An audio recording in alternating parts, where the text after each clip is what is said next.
Hello, my name is Logan Mendisville, and I'm going to be applying my knowledge of the kinematics/kinetics of a rigid body to a real-world scenario. The scenario in question being about how fast and how far a toy car goes after 5 seconds, being pushed with a force of 50 newtons. Here we're going to be assuming that the wheels are massless and that the gravity is a standard 9.81 meters per second squared, since the units here are given in meters. The toy car is 0.1 kilograms and initially is at rest before the car gets pushed forward. We're also assuming that the back wheels are always slipping whereas the front wheels are not. This will be useful in helping us solve for our final acceleration. Here you can see all the forces that are acting on the toy car.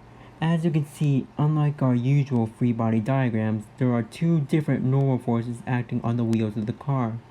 We're assuming that they're not the same normal force just to be on the safe side, but you'll also notice that the frictional force only acts on the back wheels and not the front. This is because of our earlier assumption that the back wheels are always slipping, whereas the front wheels do not.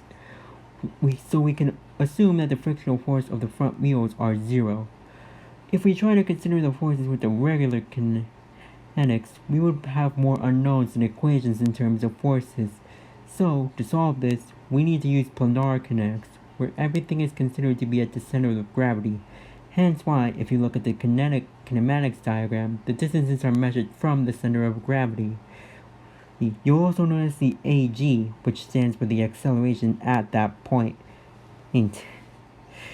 So, in order to solve all this problem, some key concepts need to be applied.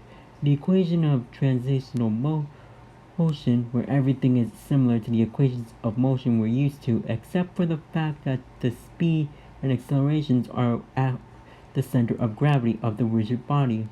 We'll also need the equation of rotational motion, which means that the sum of the moments about the center of gravity is equal to the mass moment of inertia times the acceleration angular. However, we also need the concept of rectilinear translation, which means that all the particles of the rigid body have the same acceleration, and tan alpha is equal to 0, so the sum of the moments must equal to 0 as well. This results in our final equations of motion. Note that since no motion happens in the y direction, the sum of the forces about y is equal to 0. Since the car is slipping, kinetic friction is obviously needed, specifically at B, which is the back wheels. All these equations will help us solve for AG, which we can then use in order to solve for the final VG and SG that we want, using the time given as well. Well, that's all I got for you all, so bye.